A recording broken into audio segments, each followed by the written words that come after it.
Alright, welcome back to another video. Yeah, this is so funny. This grocery store got the Black Lives Matter banner, right? I don't even go to that grocery store anymore. Haven't been there in years. Why? They accuse an older, elderly black woman of stealing and basically manhandle her. And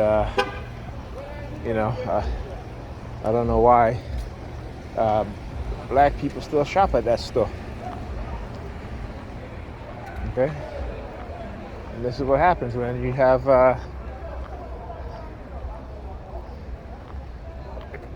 people who have business in our community that's non-black.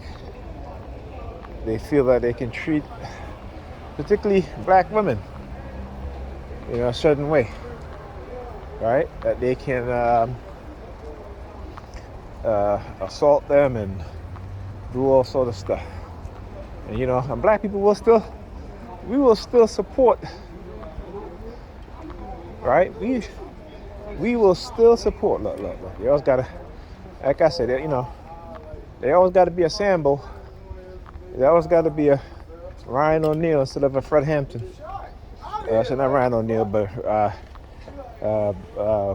what's his name? Ryan Williams or O'Neal Williams, something like that. Ryan O'Neal. Am I saying that right?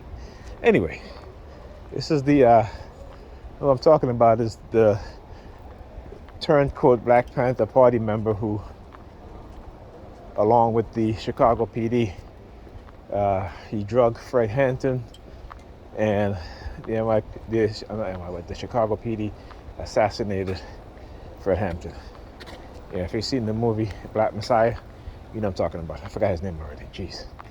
Anyhow, but yeah, they always got to find a Sambo. See, I got off of here, and what happens? They all hanging out. He sees me coming. Got to come and walk across from me, right?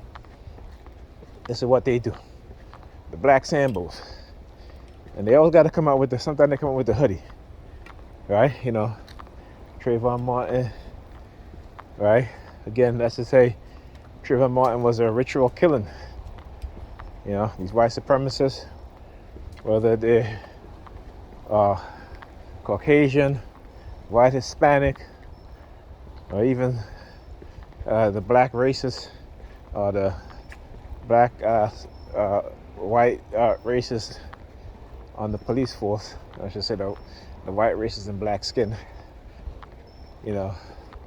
A lot of things that they do, particularly a lot of murders that they commit on black people, is ritualistic. It is part of the fear-based conditioning program, right, of our group of black people in America. Okay? So, you guys look at these things as if it's, some kind of unintended act of violence, amongst black people. It's not. It's part of a ritualistic program. All right?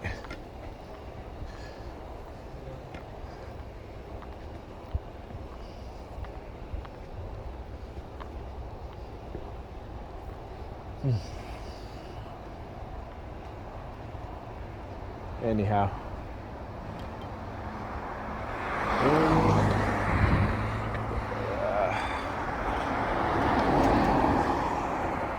Monday's Labor Day. I forget.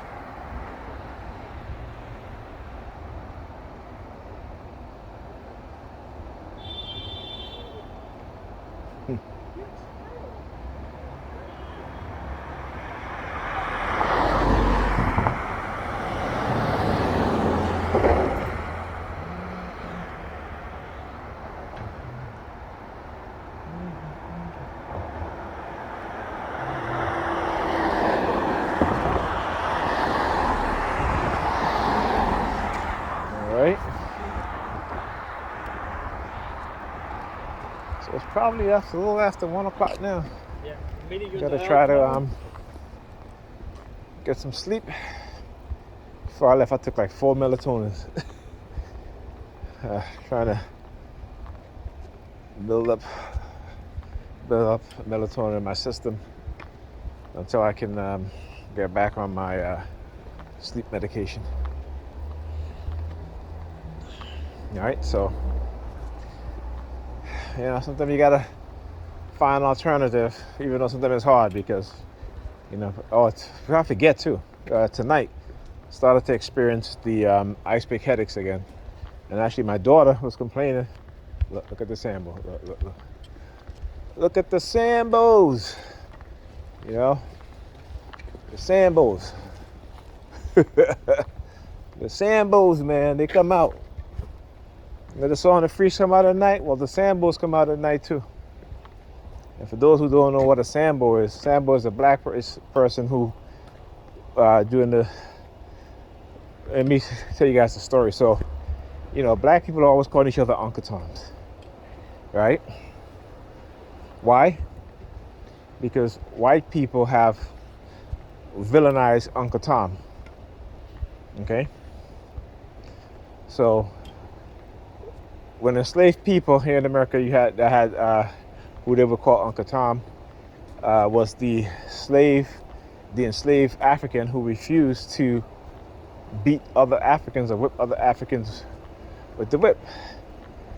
But his friend Sambo gladly obliged the slave master, took the whip and whipped another enslaved African.